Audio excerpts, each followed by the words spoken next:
सुबह की राम राम दोस्तों। हालांकि दोपहर हो रही है, अब लाइफ में सब सुबह ही सुबह हो गई है और दादाजी महाराज का दिन है, गुरु पर्व है।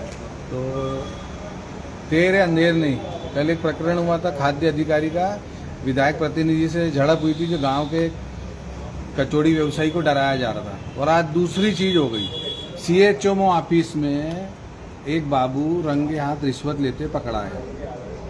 उन्हीं के विभाग के एक ट्रेसर थे जो रिटायर्ड हो गए थे, तो वो अपनी पेंशन अलाट कराने के लिए चक्कर काट रहे थे। तो उनसे 18,000 रुपये की रिश्वत की मांग की गई थी शुरू में, फिर वो तोड़ी हुई जाकर 7,000 रुपये में।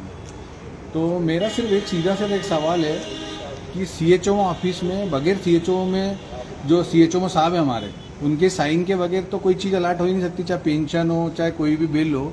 तो 7,000 रुपये की जो रिश्वत वो बाबू ले रहा था, जिस डेयरिंग से ले रहा था, तो कहीं ना कहीं ये सब जुड़े होंगे, रेवड़ी तो बटती होगी भाई। ऐसा आकलन तो किया जा सकता ना कि भाई बगैर सीएचओ साहब के जानकारी में कि भाई कौन रिटायर्ड हुआ, किसकी ये होना है, किसकी फाइल तैयार है, तो साइन तो सिर्फ उन्हीं के बाकी थे, ऐसा उन अधिकारियों को कहना है। तो मैं पूछना चाहूँगा कि सीएचओ साहब को, क्या आपको नैतिकता के आधार पर जिम्मेदारी लेना चाहिए कि आप ही के ऑफिस का कलीग और आप ही के विभाग के कलीग जो रिटायर्ड हो गया था उसी से रिश्वत ले रहा था? तो सोच लीजिए कितनी धमाल मची होगी रिश्वतखोरी। मतलब हॉस्पिटल में जो चल रहा भ्रष्टाचार का अड्डा बना हुआ है, तो कहीं ना कहीं आपके नॉलेज में तो होगा ही। अभी वो कुछ समय थोड़ा रुकी है जरा, वो जो नाम बता रहा है उसने नाम बताए हैं अधिकारियों को, कौन कौन से अधिकारी।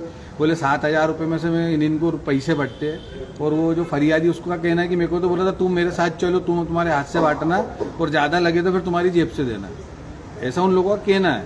तो मैं पूरी जनता जनार्दन को बोलूँगा कि परमपिता परमेश्वर भगवान भोलेनाथ की असीम कृपा से, दादाजी महाराज के डांडे से अब धीरे धीरे इनके पर्चे खुलने वाले हैं।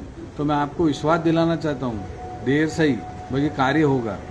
और मैं सारे जनप्रतिनिधियों को बोलूँगा कि तुमको चुल्लू भर डूबकर मर जाना चाहिए पानी में, क्योंकि मोदी जी जो हमारा आइडियल है, वो स्वास्थ्य के विषय में बहुत चिंतित रहते हैं। मतलब उनका सबसे ज़्यादा फोकस रहता है स्वास्थ्य विभाग को लेकर, और उसमें इतने घपले चल रहे हैं। और आप लोगों के नॉलेज में होने के बाद, ट्रिपल इंजन की सरकार के नॉलेज में होने के बाद ये सब हो रहा है, तो क्यों नहीं आप उसमें हस्तक्षेप करते? क्या रेवड़ी बट रही है सब में?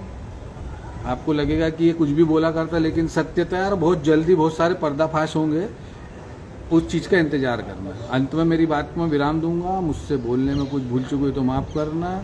और मैं आपका छोटा भाई बबलू राजानी। जय श्री दादाजी की।